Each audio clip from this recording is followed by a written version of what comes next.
మీరు ఎప్పుడైనా మీరు ఒకప్పుడు చేయగలిగిన పనిని ఇప్పుడు చేయలేకపోతున్న నిరాశను అనుభవించారా? బాగుంది. ఈరోజు వచనం మనకు దావీదు జీవితంలోని ఒక కఠినమైన వాస్తవాన్ని, వృద్ధాప్య పరిమితులను ఎదుర్కొంటున్న దృశ్యాన్ని దగ్గరగా చూపిస్తుంది. కానీ ఇది మనకు గౌరవంతో, ఉద్దేశంతో వృద్ధాప్యంలో ఎలా జీవించాలో కూడా చూపిస్తుంది.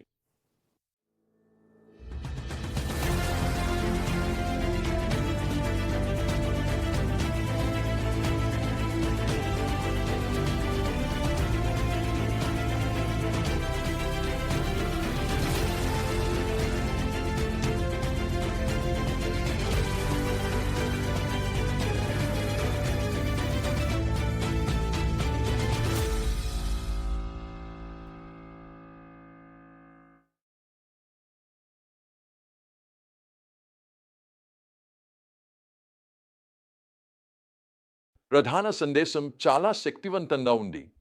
శారీరక బలహీనత తగ్గిపోవచ్చు, కానీ ఆధ్యాత్మిక ఉత్సాహం పెరుగుతూనే ఉంటుంది. ఇది మనం ఇక చేయలేని విషయాల గురించి కాదు, కానీ మనం ప్రయాణంలో పొందిన జ్ఞానం మరియు విశ్వాసం గురించి. మనం దావీదును యుద్ధంలో ఒక ఫిలిష్తీయుల రాక్షసుడిని ఎదుర్కొంటున్న పరిస్థితిలో చూస్తాము, కానీ ఈసారి ఏదో భిన్నంగా ఉంది. దావీదు అలసిపోయిపోతాడు, అతని ప్రఖ్యాత శక్తి క్రమంగా తగ్గిపోతోంది. తర్వాత ప్రతి నాయకుడు భయపడే క్షణం వస్తుంది. అతని సైనికులు అతనితో కలిసి యుద్ధానికి ఇకపై రావద్దని చెబుతారు, ఇశ్రాయేలు దీపం ఆరిపోకుండా ఉండేందుకు. వారు అసలు చెప్పేది ఏమిటంటే, మీరు ప్రమాదంలో పడేంత విలువైనవారు, కానీ యుద్ధానికి అనర్హులైనంత వృద్ధులైపోయారు అని. కీర్తన 22లో దావీదు తాను విడిచిపెట్టబడ్డానన్న భావనతో, బలహీనతతో పోరాడుతున్న దృశ్యం మనకు కనిపిస్తుంది. నేను నీళ్లలా పారిపోతున్నాను, నా ఎముకలన్నీ విడివిడిగా పోయాయి అని అతడు వేదనతో అంటాడు. కానీ ఇప్పుడు ఒక అద్భుతమైన విషయం గమనించండి. తన బాధలోనూ అతడు ప్రార్థన వైపే తిరుగుతాడు. స్తోత్రం. నేను సమాజంలో నా ప్రజల మధ్య నీ నామాన్ని ప్రకటిస్తాను అని అంటాడు. నిన్ను స్తుతిస్తాను. కీర్తన 71లో దావీదు వృద్ధాప్యాన్ని ఎదుర్కొంటున్నప్పుడు అతని హృదయాన్ని మరింత లోతుగా మనం చూడగలుగుతాము. నేను వృద్ధుడనయ్యాక నన్ను త్రోసివేయకుము అని ప్రార్థిస్తాడు. నా బలహీనత పోయినప్పుడు నన్ను విడిచిపెట్టకుము అని అతడు వేడుకుంటాడు.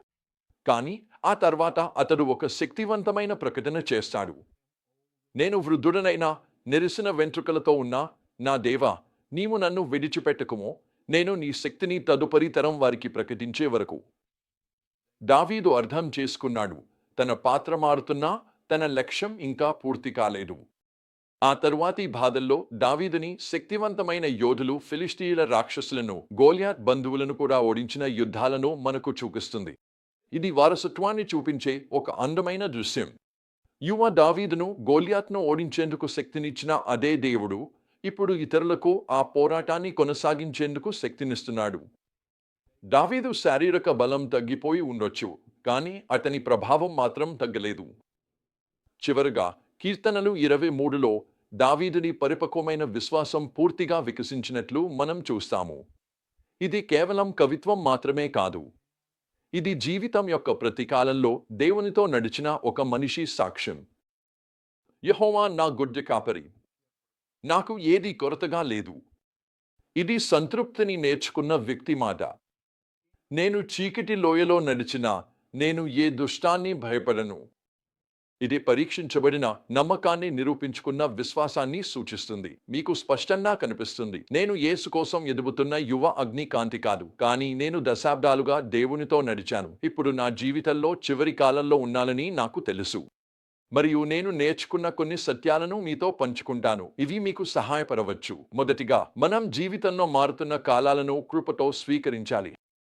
మన విలువ మన సామర్థ్యాలపై ఆధారపడదని, కానీ మన విలువ మన గుర్తింపులో, క్రీస్తులో ఉంటుంది. నేను ఏమి చేయగలుగుతానో కాదు, కానీ నేను ఎవరో అన్నదే ముఖ్యమైనది. నేను చేసినదంతా దేవుని కృప వల్లే, మరియు నన్ను నేను అయ్యేలా చేసినది ఆయన కృపే. రెండవది, నేను నేర్చుకున్న జ్ఞానాన్ని మరియు విశ్వాసాన్ని తదుపరి తరం వారికి అందించడంపై దృష్టి పెట్టడం నేర్చుకున్నాను. ఇక చేయలేని విషయాలపై విచారించడాన్ని కాకుండా. నేను, నా భార్య మా 40వ సంవత్సర పరిచర్యను జరుపుకున్నప్పుడు నేను నేర్చుకున్న వాటిని తరువాతి తరానికి అందించే ప్రక్రియను ప్రారంభించడానికి దేవుడు నా హృదయంతో మాట్లాడాడు. ఆ సమయంలో నేను ప్రపంచవ్యాప్తంగా పెద్ద ఎవాంజలిస్టిక్ సభల్లో ప్రసంగిస్తున్నాను. నేను ఆ సేవను కొనసాగించాను. అయితే ఆ మంత్రిత్వ సేవకు నేను ఒక అంశాన్ని జోడించాను. సువార్తను పంచుకోవాలనే తపనతో ఉన్న కొంతమంది యువతతో చిన్న సమూహంగా కలుసుకుని వారికి సువార్త ప్రచారానికి సంబంధించిన సత్యాలను నేర్పించడం ప్రారంభించాను. అది నేను నేర్చుకున్నది. ఆ విశ్వాస చర్య నుండి ఒక అద్భుతమైన దృష్టి రూపుదిద్దుకుంది. అప్పుడు నేను డిజిటల్ బైబిల్ ఇన్స్టిట్యూట్ను స్థాపించాను. అప్పటి నుండి మేము ప్రపంచవ్యాప్తంగా వేలాది మందిని అనేక భాషలలో మరియు సువార్త ప్రచార సూత్రాలలో శిక్షణ ఇచ్చాము. ఈరోజు దేవుడు నాకు నేర్పిన ఎవాంజలిజం పద్ధతుల్లో శిక్షణ పొందిన చర్చిల నెట్వర్క్లో మరియు మత సంఘాల నాయకులు ఉన్నారు. ఇది నాకు ఎంతటి ఆశీర్వాదంగా మారిందో చెప్పలేను. కానీ మూడవది, శారీరక బలహీనత వచ్చినా కూడా ఆధ్యాత్మిక బలం పెరిగే అవకాశం ఉందని మనం గుర్తుంచుకోవాలి. మరియు చివరగా, దేవుని నమ్మకాన్ని గురించి తెలుసుకోవడం ద్వారా మనం విశ్రాంతి పొందవచ్చు. దావీదు కనుగొన్నట్లుగా అది మన జీవితంలోని ప్రతి కాలాన్ని ఆవరించి ఉంటుంది. ఈ కీర్తనలు మనలను యేసయ్య వైపు ఎలా దారి చూపుతున్నాయో చూడటం ఆశ్చర్యకరం. కీర్తన 22 క్రీస్తు బాధలను ముందుగానే సూచిస్తుంది. కీర్తన 23 ఆయనను మన కాపరిగా చూపిస్తుంది. ఇవి రెండూ కలిపి మన కథ దేవుని గొప్ప కథలో భాగమని మనకు గుర్తు చేస్తాయి. విముక్తికి సంబంధించినది.